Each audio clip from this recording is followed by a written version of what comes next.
next market which we are going to discuss after perfect competition is monopoly market. As the word monopoly says, one. Mono means one. So here also it refers to a market situation where there is a single seller selling a product having no close substitutes. Like there is a single seller and what product he is selling also is a single product that is having no substitute, no close substitute. For example, railways in India. In India, railway is the commodity, you can say goods and services which fall under this category. Now we are going to discuss about the features of monopoly. The first feature is single seller. Under monopoly, there is a single seller selling the product. As a result, the monopoly firm and industry are one and the same thing. Monopolist has full control over the supply and price of its product. I hope I'm clear. It's a very easy point. Next is no close substitutes. So here the single seller is selling a commodity having no close substitute. The product produced by the monopolist has no close substitutes. The monopoly firm has no fear of competition from new or existing product. For example, if I talk about electricity board in a particular city, may have the monopoly of supplying electricity in that city because there are no close substitutes of electricity there. Though distant substitutes may be available in the form of generators, sets or etc. But exact very close substitute is not there. Now after this feature we have the next feature with us, that is closed entry. Very high barriers to entry are there when which exist when entrepreneurs faced obstacles while joining a profitable industry. So in a very simple word, very high barriers to entry are there. The closed entry may result from natural, legal or man-made restrictions like patent rights, copyrights, government laws and economies of scale, etc. Now you know that there is single seller, so no other person can enter the market. Very high barriers are there and actually the entry is closed.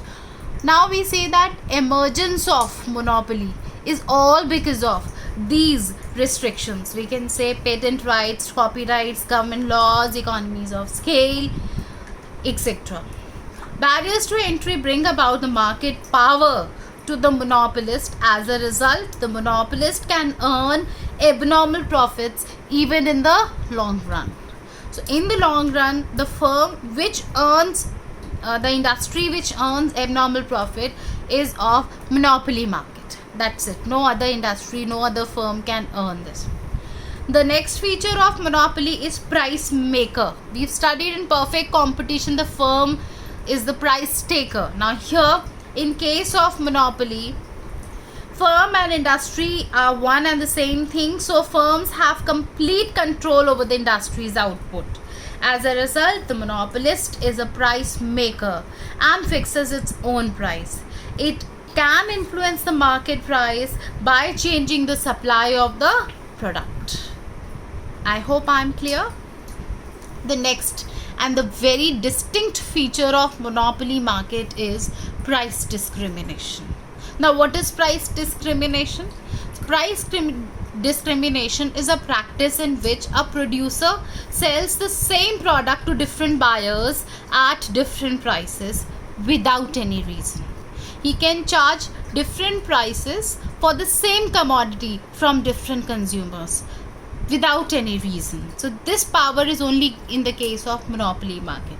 Like for example, Indian Railways charge lower freight charges for transporting essential goods like food products, etc.